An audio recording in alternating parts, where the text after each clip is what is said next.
Olá, esta apresentação visa defender o meu trabalho de conclusão de curso, cujo tema é Medidas de Acessibilidade em Jogos Eletrônicos, técnicas que auxiliam pessoas com deficiência visual ou motora. Meu nome é Josué Luiz Leite Silva e eu vou dar introdução a este tema agora. Aqui temos um breve roteiro sobre o que irei passar hoje, que começa com uma breve introdução, alguns trabalhos relacionados à minha pesquisa, uma revisão conceitual para a gente entender um pouco mais dos termos que eu utilizo mais aqui e um mapeamento sistemático sobre a minha pesquisa. Além disso, tem uma metodologia, que é como eu dou essa pesquisa, como eu faço ela, e por fim, o mais importante no meio, os resultados com os problemas enfrentados pelas pessoas com dificuldade visual e motora e algumas soluções de empresas, seja de hardware ou de software, que são alguns exemplos de jogos. Além disso, tem alguns resultados que eu espero para o futuro e uma breve conclusão ao final. Introduzindo o tema, a gente pode datar os jogos de mais ou menos lá por volta da década de 70, com os arcades, os fliperamas que surgiram com os primeiros jogos. De lá para cá, o desenvolvimento de jogos foi enorme, surgiram milhares e milhares de jogos, e a complexidade desses jogos, que esses jogos foram ganhando com o tempo, é enorme. O que era simples antigamente, que a gente chamava de 2D, passaram a ser 3D, passaram a ser ultra realistas, mecânicas complexas e tudo mais. E aí entra o ponto da acessibilidade. Quando os jogos se tornam complexos, eles se tornam menos acessíveis. E aí entra um choque de realidade, que é essa acessibilidade e os jogos atuais. E esse que eu vou tratar hoje. Aqui em trabalhos relacionados, temos alguns exemplos de trabalhos que foram a minha fundamentação para essa pesquisa. Esse primeiro, que é Game Not Over, ele traz um ponto de acessibilidade nos jogos eletrônicos e mostra exemplos de pessoas com alguns jogos que existem atualmente e alguns jogos que foram lançados antes que possuem uma acessibilidade respeitável, de certo modo boa. Outro artigo importante é esse sobre o jogo Audio Game Hub, que é um jogo que não necessita ver nada, é um jogo totalmente auditivo e que possibilita que pessoas sem nenhuma visão joguem. Aqui tem um exemplo do menuzinho dele, logo mais eu vou falar mais sobre ele. Outro jogo também é o Sol Soprando, que traz aqui nesse artigo Jogando com Ar, e nesse jogo Sol Soprando só é preciso soprar para poder jogar o game inteiro. É um bom exemplo. Além disso, nesse outro artigo sobre o controle adaptativo Xbox, que eu vou falar mais logo a seguir, traz o exemplo de hardware para acessibilidade no geral em vários jogos. Por último, aqui temos um exemplo de pesquisa. Foi um estudo feito com pessoas com limitação visual e motora no uso de aparelhos, de dispositivos do dia a dia, como um celular, um notebook, um carimbo, por exemplo. E como pessoas com esse tipo de limitação, elas trabalham, como é que elas utilizam esses dispositivos. É muito bom para entender a dificuldade que essa galera passa. Para entender mais sobre o meu trabalho, eu vou fazer aqui uma breve revisão conceitual sobre alguns temas. Acessibilidade, por exemplo, é a característica de algo ser de fácil uso, ou seja, quanto mais pessoas conseguem utilizar algo, mais acessível é esta coisa.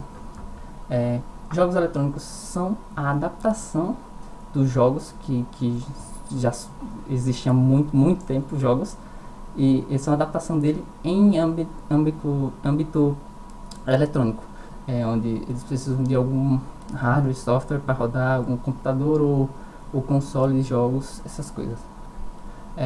Para distinguir software e hardware, é bom para a gente saber o que é um como são desenvolvidos essas coisas separadas.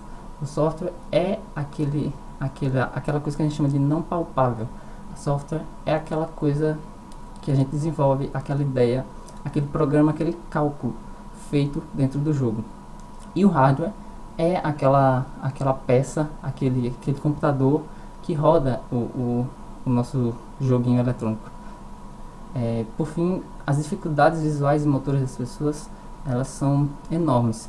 Cabe salientar essas dificuldades como visual, quando a pessoa nem sempre é totalmente cega, mas ela pode ser míope, ela pode ter uma visão muito limitada, uns 20%, então ela vê algumas coisas, vê flashes, mas ela não consegue definir o que ela está vendo. Além disso, nas dificuldades motoras tem também a questão do Parkinson, tem a questão da pessoa apenas não anda, ou apenas não mexe os braços, ou realmente não consegue mexer nada. Tem questão de impulsos involuntários e coisas assim. Além disso, na revisão conceitual, eu fiz um mapeamento sistemático para poder achar os artigos base da minha pesquisa, e eu comecei definindo a questão de pesquisa, que é eu me perguntei se existem medidas de acessibilidade em jogos eletrônicos que buscam técnicas, que buscam métodos ou processos que tragam essa acessibilidade para as pessoas com dificuldades visual motora.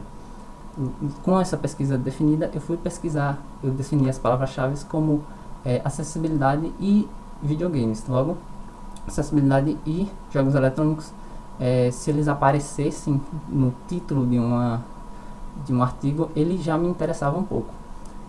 Eu utilizei as fontes de pesquisa que eu mais conhecia, que tem um grande acervo de material acadêmico, que no caso é o Google Acadêmico, o ResearchGate e o I3E. Depois disso, com essa busca desses vários arquivos, com essas palavras-chave, eu fiz uma seleção desses arquivos, uma triagem deles, que buscou separar esses artigos. Então eu utilizei essa questão do título, se possuía palavras-chave. Eu vi no resumo se ele realmente me interessava. Eu vi se os dados que ele trouxe eram confiáveis, onde foram feitos esses dados, onde foram buscados, e assim eu consegui separar o que era útil do não útil para mim.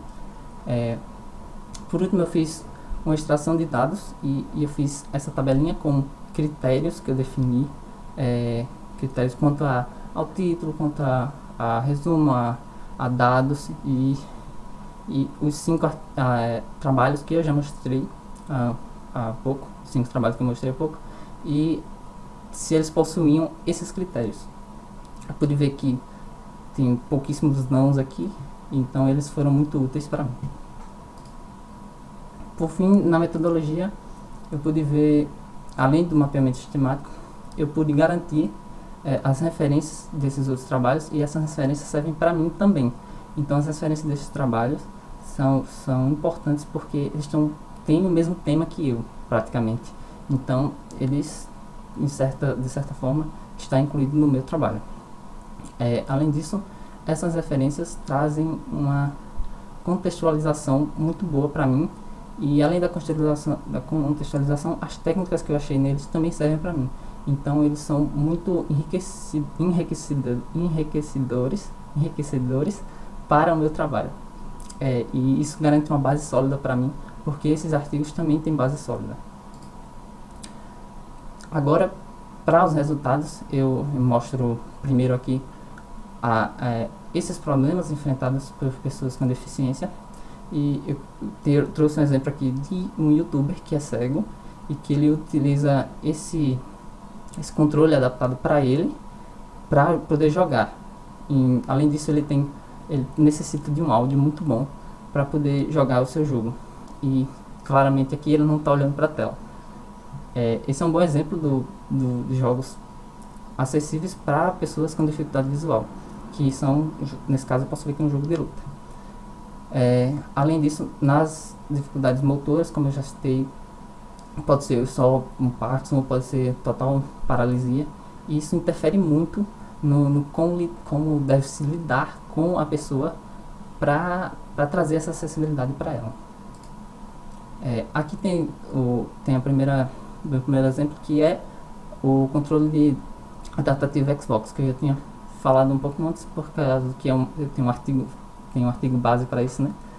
E ele mostra, aqui tem uma imagem muito boa dele, e ele mostra, aqui atrás tem várias entradas para você conectar qualquer tipo de botão, qualquer tipo de controle que se adapte a pessoas que têm qualquer tipo de limitação assim, física, não consegue empurrar um botão direito, então ela pode apertar, ou essas coisas do tipo.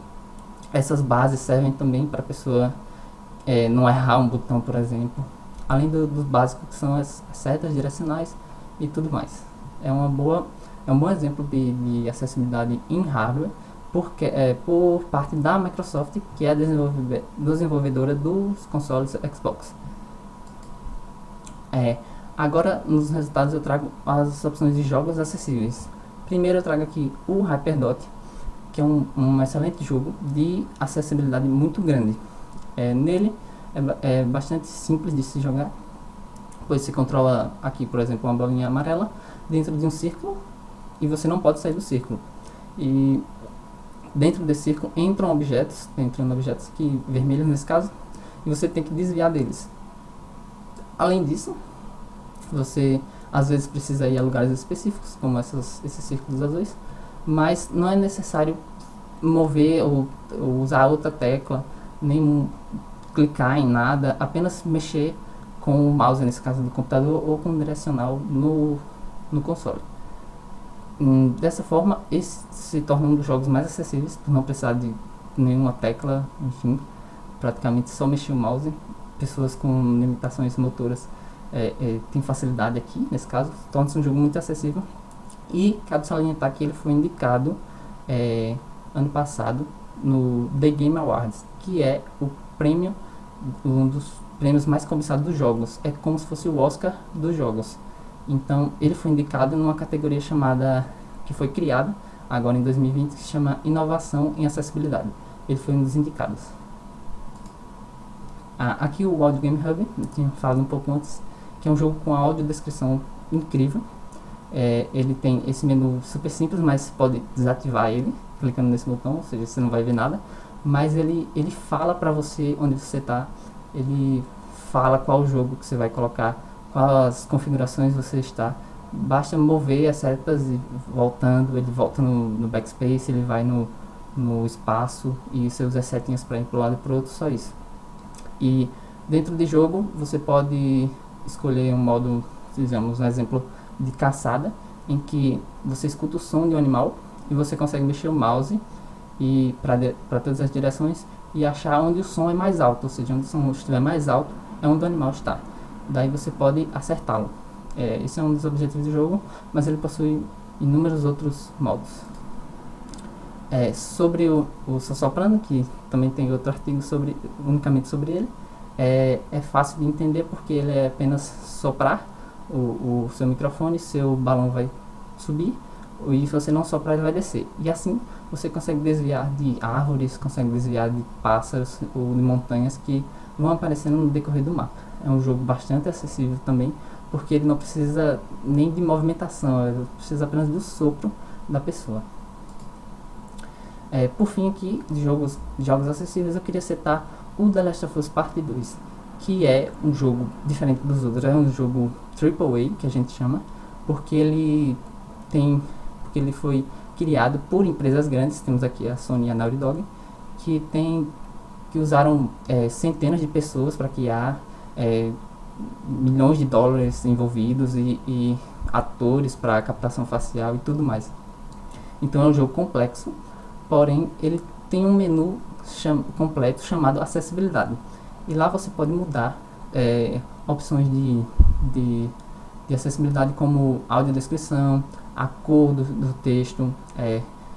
Vale lembrar desse modo aqui em questão nessa imagem, que é o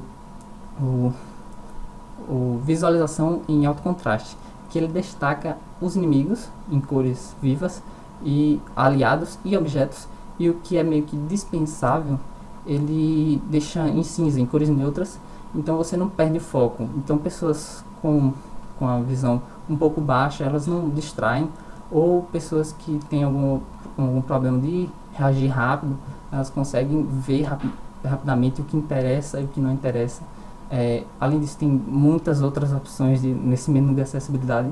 Então, esse jogo, lembrando lá do The Game Awards 2020, esse foi o ganhador do prêmio Inovação em Acessibilidade, no único ano que essa categoria existiu, que foi ano passado.